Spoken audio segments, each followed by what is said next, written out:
So we're still in Zechariah. We made it through the 8 visions. We came out the other side. We're still breathing. Most of us are still showing up. We have that going for us. And now we have the, perhaps infamous second half of Zechariah. And, if you remember from our first lesson, uh, you know, the second half of Zechariah causes people a lot of confusion because chapter 7 is the last time that we have a date for the book. So people don't really know how much of this was original, how much of this was added, that kind of thing. And we went with somewhere of an in-between view. Really, when we reach chapter 9, that's the part where everything after that, everyone pretty much says we don't know like when these oracles were given, when these sermons were preached. But I mean, even within chapter 7 and chapter 8, we don't even really know the time frame that we're dealing with. So the date that is given for the beginning of the visions is, according to our calendar, how we would identify it, February 15th, 519 BC.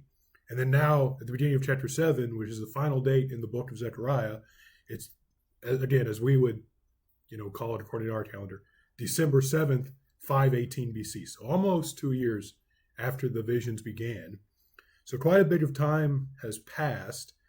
And really the reason I think that I would call chapter 7 the real starting point, I guess, of like the second half of Zechariah, besides the fact that, it is almost halfway through the book, and, this is right after the 8th and final vision. So it's kind of a nice stopping point. I think the main reason is,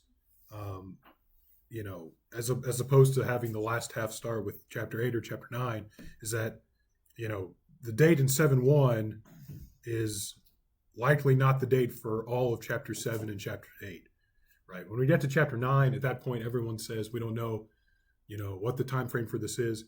But I mean, even within chapter 7 and chapter 8, we don't really know. We can only infer the date really for the first 6 verses. And that date, going a little bit ahead, is in the 4th year of King Darius. It came to pass that the word of the Lord came to Zechariah on the 4th day of the 9th month, Chislev. And then it says, when the people sent, blah, blah, blah.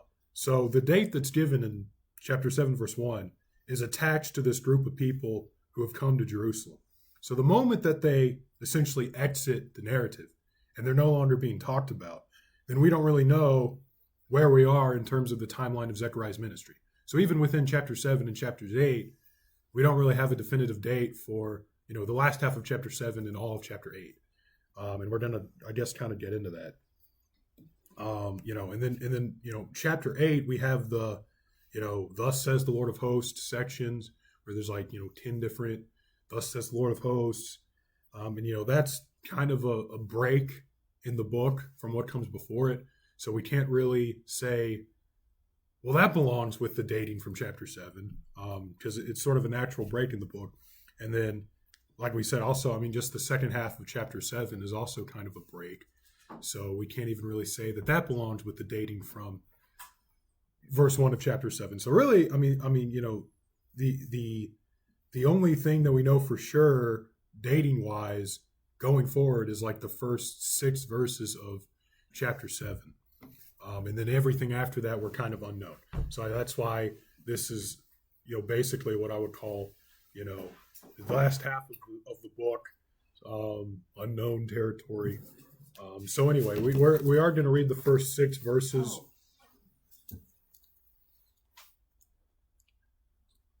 Did you injure yourself? Are you okay?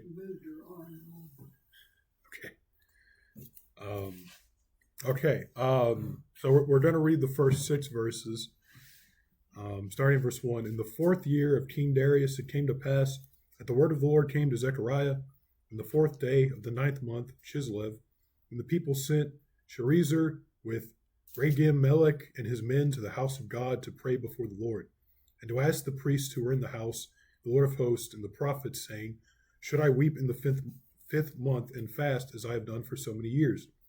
And the word of the Lord of hosts came to me, saying, Say to all the people of the land and to the priests, when you fasted and mourned in the fifth and seventh months during the 70 years, did you really fast for me? For me? When you eat and when you drink, do you not eat and drink for yourselves? Should you not? Oh, wait, I'm getting ahead of myself. Okay. So, yeah, first 6 verses. And when we get to verse 7, I'll talk about why I didn't just go ahead and throw verse 7 in there. So the first thing on your outline is, where was this group from? And before we get into, I guess, any of the bullet points, I'll just say, we pretty much know that this group arrived in Jerusalem. That's where Zechariah is hanging out. That's where this is ultimately taking place. And what's interesting is that we don't exactly know where the group is from. Some translations will leave the word Bethel untranslated. And so the idea is that, the town of Bethel sent people to Jerusalem. But there's other options as well. We're going to go over all of them. So first up on your outline is this group was actually from Babylon. So there's a couple different reasons for this. One of them is that Bethel could be part of a first name to Sherezer or Sherazar, or however you would pronounce that. So this would basically translate out as Bethel Sherazar sent people to Jerusalem. And this isn't just scholars being scholars and trying to, make things more complicated than needs to be. This is actually a pretty serious contender for the best translation of verse 2. Outside of the Bible, there are several examples of Bethel used as essentially the first or the last part of a compound name. And then the best evidence is that we have, this specific name, Bethel Sherezer, is found in, extra biblical manuscripts from the ancient world. A manuscript from the reign of Nabonidus, who was the last king of Babylon before they fell to the Persians. It has the name Bethel Sherezer in the Akkadian language. So again, there's a lot of evidence going this. And then, if this is correct, hold on. I was looking for something, but forgot to write that down. Anyway, if this is correct though, if these people are, if this is a compound name, then the idea is that it's a Babylonian name, due to the example given of that exact name occurring, talking about the last king of Babylon, and then also the name Regem Melech, also in verse 2, is a Babylonian name. And the Syriac Targum, which is a translation of the Hebrew with added, basically like a sermon added onto it, or sometimes extra historical details, which the reliability of is in question. But it actually adds that this is one of the Babylonian king's chief spokesmen. But like we said, we don't know how historically accurate that is. So basically, if this group came from Babylon, then the span of time between the 5th month fast that they're essentially asking about and the 9th month at which the group arrived in is actually, it lines up perfectly with how long a trip would have taken from Babylon to Jerusalem. In Ezra chapter 7, verses 8 and 9, it says, Ezra arrived in Jerusalem in the 5th month of the 7th year of the king.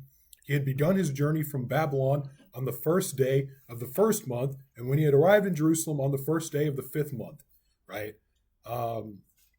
So that same span of time, right, is what we're dealing with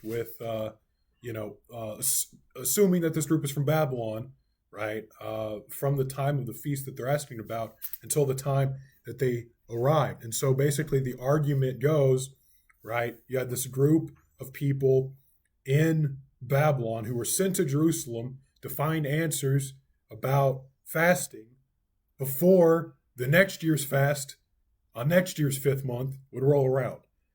So they had this fast, and I guess, when they were doing it, they're like, wait, are we even supposed to be doing this anymore? Send a group to Jerusalem to find out.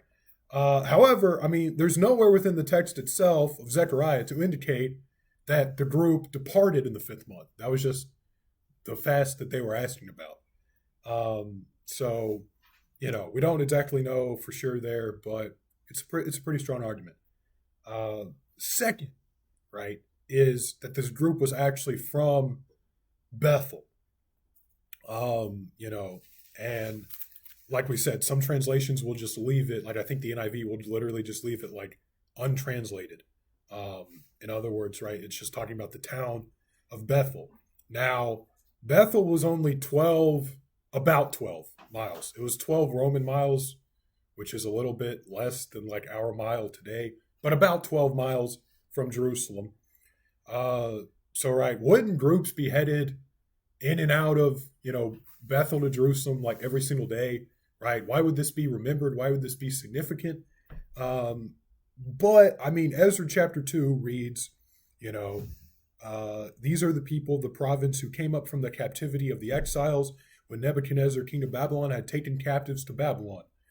And then it says, of Bethel and Ai, 223. So, right, the idea is, Bethel, and we've talked about this before, place of rampant idolatry. You have Jeroboam building, the altar to the false gods there. The minor prophets had called out Bethel as centers of idol worship. However, apparently, I mean, you have people returning to Bethel, and the idea is that they would return and they would be part of the faithful remnant who they got to Bethel and they were wondering about this fifth month fast. And so they said, all right, we'll send some dudes to Jerusalem and let's find out. People who hold the view that these people were sent from Bethel, they'll point out, also, I mean, just the historical as well as biblical significance of Bethel. I mean, think of, Bethel was,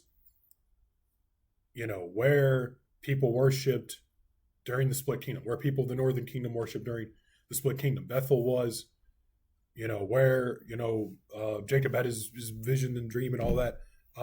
Very significant historically and biblically. It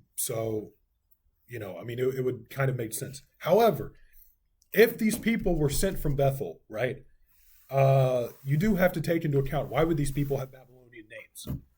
And of course, people will say, well, because they were returning from Babylon during the exile, which is true. But you also have other people that returned from the exile that, they still had Hebrew names, right? Young people too. So that is something to think about. And then finally, right, this idea of house of God, and this is probably the worst one. The King James and the New King James, which is following the Septuagint and the Vulgate, which is the Latin translation of the Bible, which is not a good translation at all. Don't let your Catholic. Yes. Yeah. Yes. Don't let your Catholic friends deceive you. The Vulgate is like a terrible translation.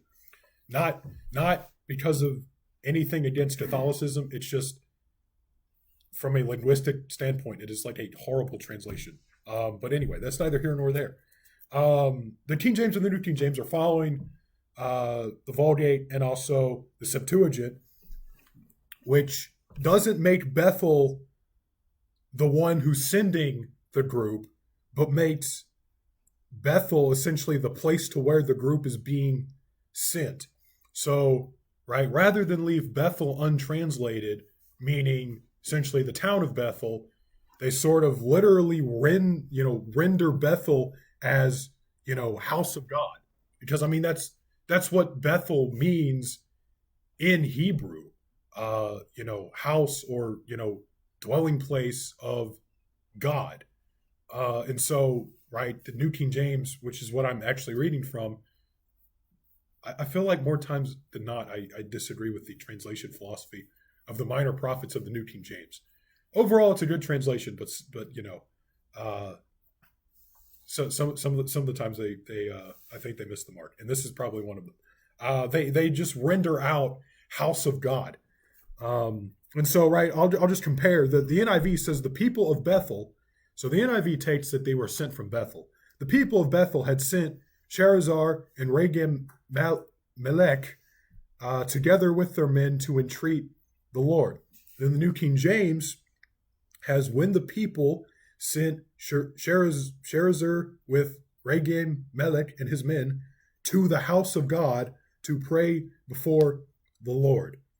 And so, yeah, that's not a good translation. And it gives us no indication of where the people are actually being sent from. But yeah, Bethel, however that's supposed to, play out, is probably not the place to where these people are being sent. That's not really what the language is getting at. So I guess to summarize all this, we don't know where this group really originated from. Did they actually travel from Babylon, or they travel from Bethel right up the road from Jerusalem? Right? Is Bethel a name? Is it a city? Is it the house of God? Is it the temple to which the group is headed? We don't really know, but regardless, right, this group had Babylonian influence, and we know that because the names are Babylonian. Whether the people actually came from Babylon or not, the names are Babylonian. So then, right, this brings up some questions. Were these Jews who adopted Babylonian names, or were these Babylonians who became Jewish proselytes? And our translation will sort of lead us to different reasons for why these people visited Jerusalem. But at the end of the day, I mean, the visit was related to fasting for the loss of the temple and the destruction of Jerusalem. And after 7 years, was it still necessary to fast, right? Because remember, I mean, the new temple was already being constructed, right? Even as this was all taking place. So, when could the fasting for the old temple cease? If the new temple was already being built. And then also, right, I mean, if these were Babylonian, ethnically Babylonian people who, sort of converted to, you know, proto, Judaism essentially, would it be necessary for a Babylonian to fast for the Jewish temple being destroyed and the destruction of Jerusalem? So, right, we can see how, depending on how we actually, want to translate this and where these people are from, I mean, they're still asking the same question, but they might be asking it for different reasons. And we're going to kind of get into all of that. So, Zechariah's response to these people. Zechariah, like, a lot of the minor prophets, they don't exactly give a response that directly answers the people's question. And I don't know if you picked up on that, but rather than tell these people how much longer this 5th month fast should occur, rather than say, oh, give it another 30 years and just make it an even 100. That's cool. Or say, you know what, actually you were good at 50, like you've been doing overkill. He just doesn't really say. And instead he questions the intentions behind the people's fast. If these were Babylonian proselytes, if these were people who converted but weren't ethnically Jewish, perhaps these people were fasting only out of a sense of duty, right? Okay, well, I've sort of converted to this new religion. Part of what everyone else in this religion is doing is fasting because their temple got destroyed like 7 years ago. But I'm not actually mourning the destruction of the temple. I'm not actually mourning the destruction of Jerusalem. I'm certainly not mourning the sin that caused the destruction of the temple and the destruction of Jerusalem. I'm just sort of doing it out of duty. So perhaps that's what Zechariah is getting at when he's questioning these people's intentions. If these people were from Babylon, if these people are ethnically Jewish, either ethnically Jewish from Babylon or even ethnically Jewish from Bethel, perhaps Zechariah is saying what it first began as a good thing. What first began because you or your fathers and mothers saw firsthand the destruction of Jerusalem and the destruction of the temple, and they said, we're going to institute a fast during the fifth month, and we're going to remember that this was our sin that caused this, and we're going to be, broken and humble before God. What first began as a good thing eventually became too ritualistic, and they had essentially forgotten why they instituted the fast in the first place. And again, it was just sort of, well, I'm just doing this just because we've always been doing this, right? The Babylonian proselyte, maybe he was doing it just because everyone around him was doing it, and that, he joins this new religion, and that's just the religious thing to do. But it doesn't mean anything to him. Maybe if this was, Jewish people, it's, well, we've for the last 70 years we've had this fast, so we're just going to keep fasting, but it doesn't really mean anything to us anymore. We're just kind of doing it. But regardless, Zechariah is questioning the intentions behind these people, whoever they are. And, a fast is more than just abstaining from food and drink. And the group here who comes to Zechariah, they never actually ask anything about fasting, right? The Hebrew word for fasting is never brought up by this group.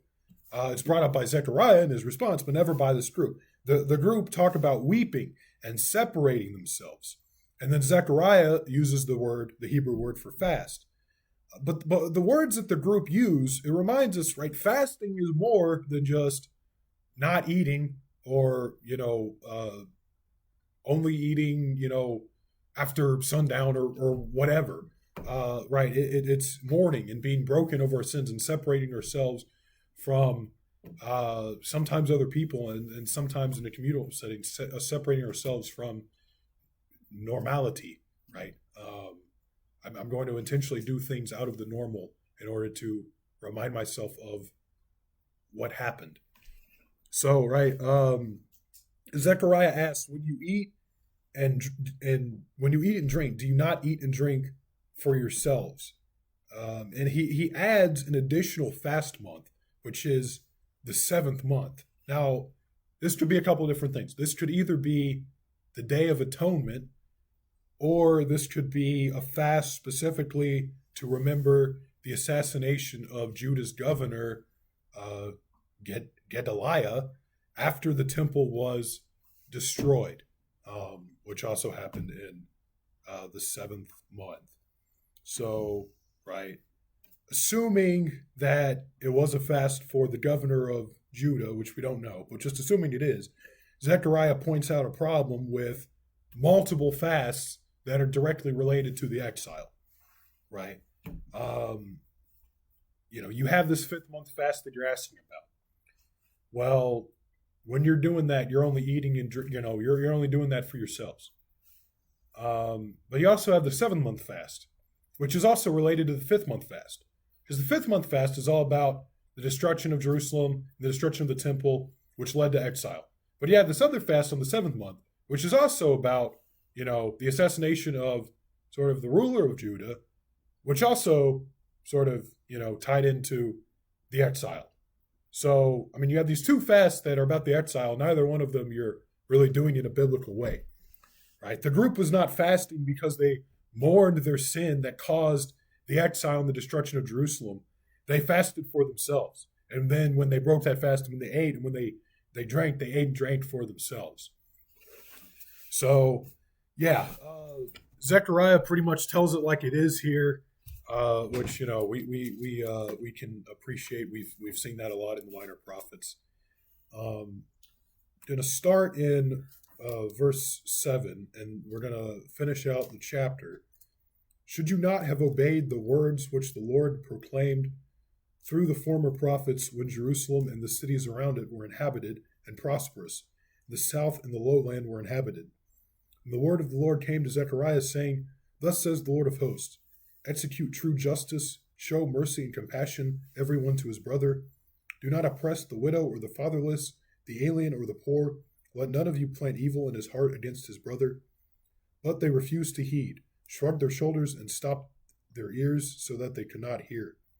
Yes, they made their hearts like flint, refusing to hear the law and the words which the Lord of hosts had sent by his Spirit through the former prophets.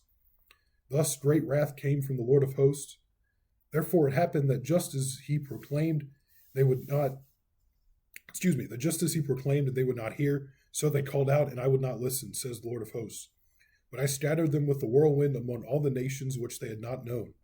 Thus the land became desolate after them, so that no one passed through or returned, for they made the pleasant land desolate. So this is kind of a sermon of sorts, kind of similar to what we had at the very beginning of Zechariah, before we got into the 8 visions. And, you know, if this sermon is connected with the previous narrative about this group coming to Jerusalem and asking about the fast, then this would be directed to the group of travelers. However, like I said in the intro, we can't really be sure of that. So it's best to see this as just sort of a general sermon given by Zechariah at an unknown time, probably just in general when he was going out doing his prophet stuff in Judah. And we'll just leave it at that. Verse 7 has been placed with verses 8 through 14 due to, or I placed it with verses 8 through 14, due to sort of this link between the former prophets that Zechariah says the people should have obeyed, and then the similarity of Zechariah's sermon here to what the former prophets actually said. And we're going to get into that. And Zechariah's words in verses 9 and 10 are basically a summary of the former prophets. So first up is Hosea. Hosea chapter 4, verse 1 says, there is no truth or mercy or knowledge of God in the land. Now, right, in the Hebrew, this is, there is no truth and covenant love. All right, and then Zechariah urges Judah to execute true justice, show mercy and compassion, which literally is justice, truth, loyalty, and compassion. So both prophets, Hosea and Zechariah, are arguing for truthfulness. And this comes as no surprise, right? I mean, we've seen this elsewhere in the minor prophets, especially this year. And, you know, they were very concerned with fairness and truthfulness, especially when it came to economic matters or land disputes.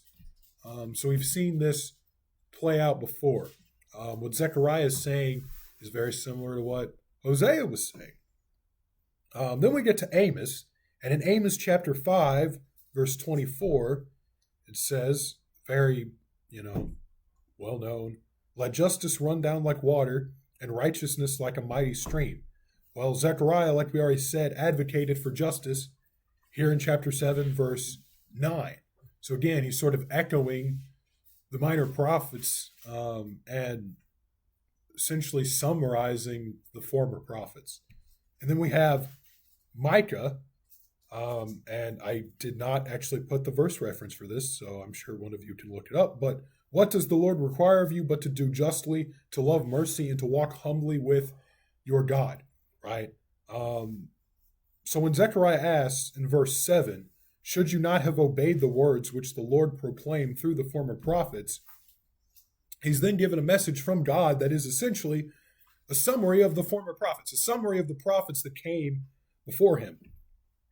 And then he adds in verse 11, after he sort of summarizes the prophet's message, he adds in verse 11 that they, the people, refused to heed.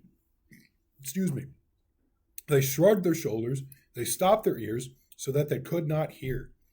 So Zechariah essentially says that, right, the people should have heeded the words of the former prophets. He then says what those words are, and then after that he says, but they didn't heed it. Right? They should have heeded it. Here's what they should have heeded, but they didn't heed it. And they, clogged their ears up and they didn't want no part of it. Right? They made their hearts like flint, refusing to hear the law and the words which the Lord of hosts has sent by his Spirit through the former prophets. So here's sort of the direct connection with verse 7, because both verses have the phrase former prophets. And then going on, thus great wrath came from the Lord of hosts. And here is sort of where it would connect to the previous narrative. If you want to connect this with the first half of chapter 7, this is where it would be, right? If this is connected with the previous narrative, this would basically cut right to the heart, strike a very bad blow to these people who came to ask Zechariah this question. They came to Jerusalem to ask about keeping a fast for the destruction of Jerusalem and the temple, right? The fifth month fast, the month, thought to be when, Jerusalem fell, the temple was burnt, all of the, chaos and calamity that sort of kick-started, the exile. They were fasting for that, and they came to Jerusalem, and they were asking about that, and asking, should this still in place? Should we still be doing this? And then Zechariah reminds them that it was their own refusal to heed God's message through the former prophets that brought about the destruction of Jerusalem and the destruction of the temple and the exile, where they were fasting for 70 years. Right? So you see the connection, right? Okay, these people, for 70 years in exile, we've been keeping this fast. So now we're going to go to Jerusalem. We're going to see, should we still keep this fast? Then when you get there, instead of answering your question, the guy says, well, you should have heeded the former prophets, or, and if you would have just listened to them, then the exile wouldn't have happened at all. And the destruction wouldn't have happened at all. So you wouldn't have even needed to fast in the first place, right? I mean, it's kind of, when you put it that way, it's kind of like an in your face kind of thing. But that's basically, if this was given to the people who traveled to Jerusalem, I mean, this is basically how it would have came out. You're asking me questions about keeping this fast, but if you would have just listened to the prophets who came before me, I mean, we wouldn't even be having this discussion to begin with. It was their own refusal to heed God's message as to why, the destruction happened, that you're having this fast to begin with. So then this brings us to the application. And, the last time we had application was at the first half of chapter 1. I didn't have any application for the visions because, I don't know, application is best served for narrative. I know in a lot of ways. Right, what are some modern examples of eating and drinking for yourselves? And I'm just going to kind of throw out what I got, and then, y'all can say what you're thinking, right? But I think you kind of got to answer this in both ways, right? Answer this if the group was ethnically Jewish, and then answer, right, if the group was ethnically Babylonian. So if this group was ethnically Jewish, right, in the first half of chapter 7, that came to Jerusalem, right, then like we said, perhaps Zechariah is calling these people out because they've, what at first began as a good thing, a remembrance of the destruction of Jerusalem and the sin that caused it. It's become too ritualistic, and they've essentially forgotten why they instituted the fast in the first place. So if that's the case, then, the modern equivalent of that, well, there's a whole host of, modern, examples of this sort of thing, right? Things that Christians started with good intentions that we're still doing now just because we've always done it. It's just sort of ritual at this point, right? I mean, everything from, the translation we use to, the songs that we sing to, I mean, how we organize our worship service. I mean, all of these things, they're neither good nor bad in and of themselves, but the things that we started with good intentions, if we're only doing them just because that's what we've always done, and there's no thought put into, why am I, why am I still reading from, the King James? Am I doing that because, I'm 150 and that's what I've been doing for the last 150 years? Or is it because this is the translation that I think best represents the original language? Or this is the translation that I think best communicates to me or to other people?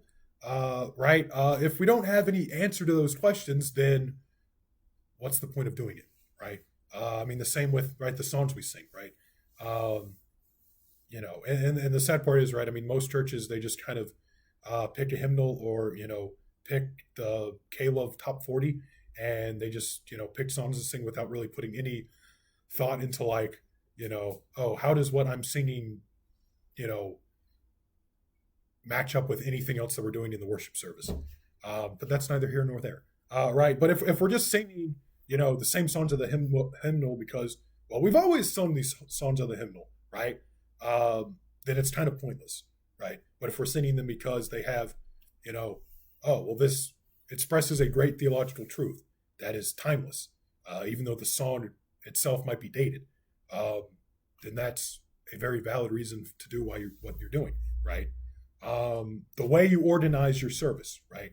Um, you know, why do we, in your, I mean, I could make examples from this from a Baptist church, but I mean, look at very, churches that have a very strict liturgy, right? We just sort of like say the same responsive reading type of prayer and scripture reading like every week. you know uh we're going to stand up and read out of the Book of Common Prayer, right? Are you doing that because that's actually like edifying to you as a church body, or are you doing that because that's what you've been doing for 500 years or whatever? And a lot of churches, I mean, the answer is, well, it's just what we've always done. Right. So, right, Zechariah said to this group, right, he didn't tell them when to fast. Um, and he didn't even, he didn't tell them, you know, well, do it for, a couple more years until we get the temple built, and then you don't have to worry about fasting. But what he did is he questioned their intentions behind it, right?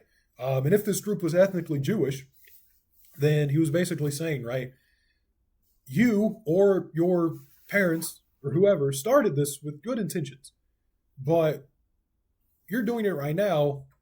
Are you doing this for me? God says. And then when you break that fast and you're eating, you're drinking, right? You're just doing that for yourselves, right? And it's sort of lost all meaning.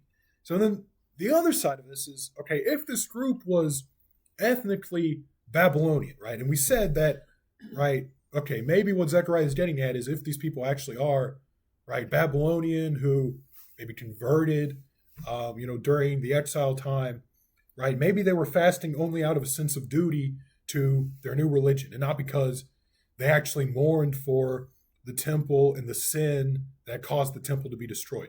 So then the modern equivalent of this would be, okay, you have people who, didn't grow up in church, or maybe even the newer generation that didn't grow up with,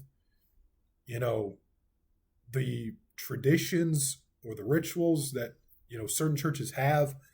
And so they come in, right? And they're just sort of, reading these translations or singing these songs or praying these prayers or, whatever, uh, because, well, I joined this church and that's what they do, right? I joined this church and, everyone wears a suit, so I'm going to wear a suit, right? And you think that that's a goofy example, but I mean, I have been to churches where, it's 100% like, the rich white people church. You go there, people drive up in their cars that cost more than my house, and everybody wearing a suit, right? I mean, this stuff happens, right? So I mean, you have people joining church, right? And it's okay. Well, this doesn't really mean anything to me, but everyone else is doing this, so I'm going to do this, right? And so, right, I mean, the intention behind it is completely pointless, right? Why even bother going to this church then if you don't know why you're participating in any of these traditions? Right? You may not have instituted these specific practices of your church community, and people who didn't grow up in church or the new generation of people in church, they don't feel a specific attachment to church traditions. And in a way, that's a good thing, right? The worship of God has always been and should always be constantly evolving and adapting, right? I mean, we don't, still sing, hymns written by, Anselm of Canterbury. Um, you know, some churches actually do that in a way. I think that that's kind of cool. but most people would think that that's incredibly boring, right? We don't still meet in caves. We have very nicely padded chairs that I'm thankful for, and we sing. This church. I mean, granted, yeah. I mean, let's just be real. This church musically isn't exactly cutting edge, but I am thankful that we do at least sing songs in English. You have churches today that they're gonna sing the songs in Latin because that's what we done for like thousands of years or whatever. Um, you know, uh, the worship of God is always evolving and adapting. So in a way, I mean, you have people that come in who don't necessarily have an attachment to these traditions. That's a good thing, right? But I mean, if these same people who didn't start these practices, they're just content to keep them without putting any thought into why am I keeping these practices? Why am I, doing the same thing that, everyone else is doing? Um, then the practice becomes pointless, and that's not good. And the practices at that point might as well just be disregarded altogether, right? And so, I think what Zechariah was getting at, um, and I mean what we should be getting at is right.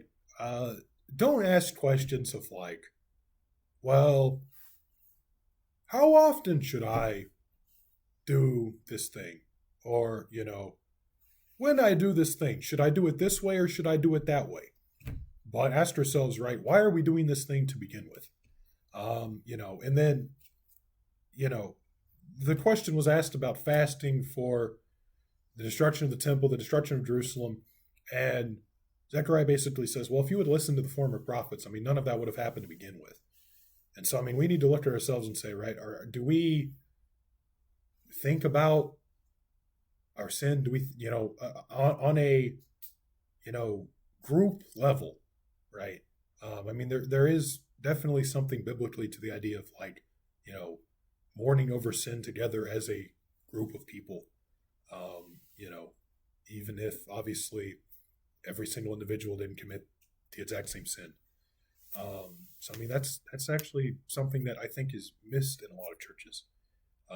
Is we never really examine ourselves. The spiritual health of our church in terms of a group.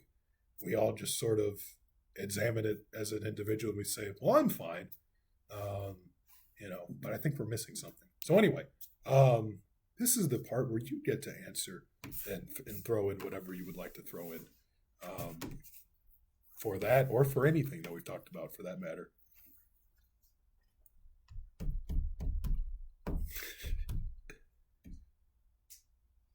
Going once, going twice. What are some modern examples of eating and drinking for yourself? Yeah. Is that what you mean? Yeah. I mean, either that or if you wanted to add anything to any of the other Well, the stuff. modern thing for me is eating and drinking while I'm watching a movie.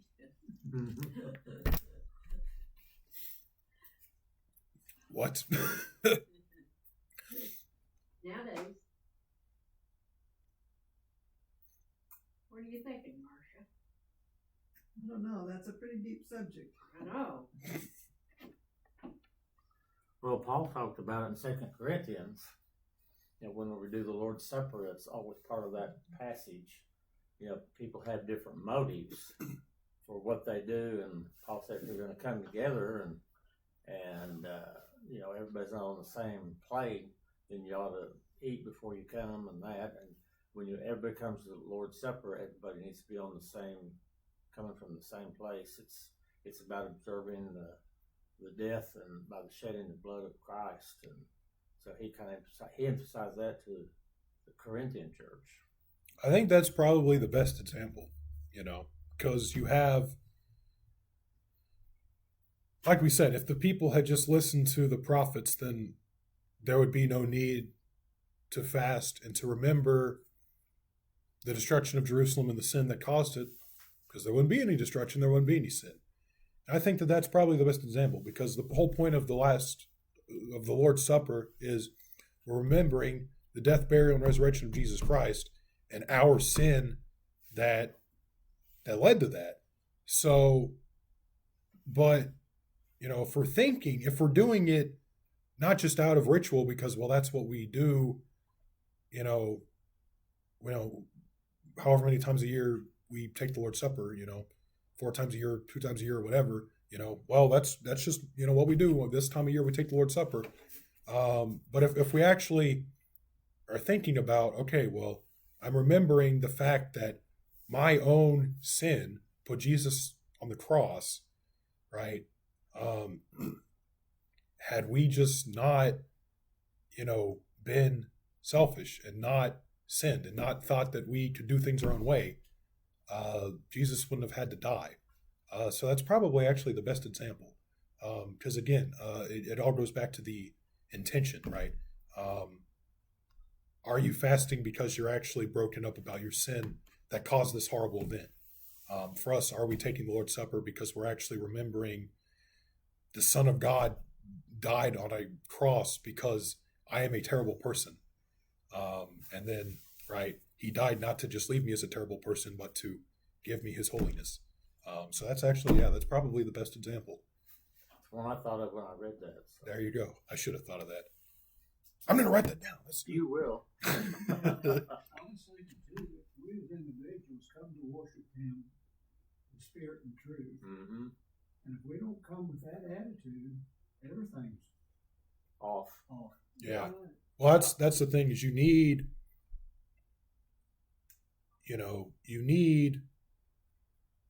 the Spirit, which, I mean, that is both, I mean, in biblical terms, in us, and also, when two or more are gathered, I mean, there God is with them. So you have the Spirit in us, and also, I mean, the sense that when we gather, I mean, the Spirit is, poured out essentially on our gathering, and then you also, I mean, you have the Spirit and truth. If we're not, if nothing in our life is, matching up with, the fact that, okay, we do have the Spirit inside of us, then when we do come together to worship, yeah, like you said, I mean, it's you're going to be able to tell, right? This is not a healthy church, right? You have the individuals, but you also have the Spirit with the group. And if, even one person, in the group is not worshiping in truth, and they're the way they're living is not representative of having the Spirit inside of them, then the whole group is, it's going to affect the whole group worship. So that's right. Well, I have preached it before. It's been a lot of years now. In John chapter 4, where Jesus said, "We're going to worship in spirit and truth." There's balance in that statement. We have to worship in spirit, and then also according to the truth. Well, there are those who would come and they're more interested in the truth. Well, what usually happens if people just emphasize the truth without the Spirit?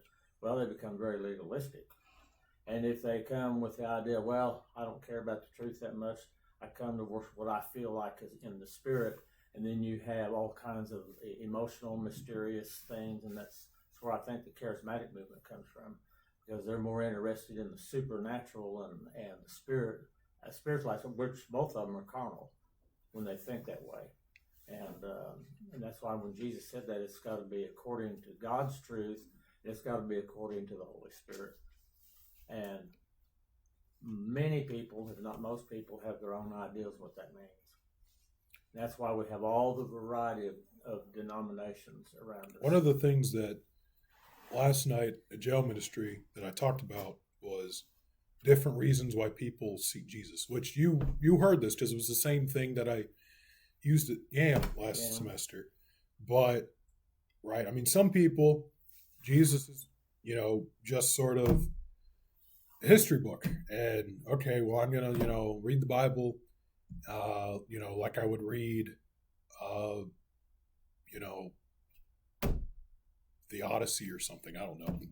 And not that the Odyssey is historical, but you know what I mean. And I'm just going to study it purely from that perspective. And then you have other people who, you know, they seek Jesus and they pursue Jesus because they just want a miracle, right? Give me my money blessing, right? Give me my health. Give me my mansion.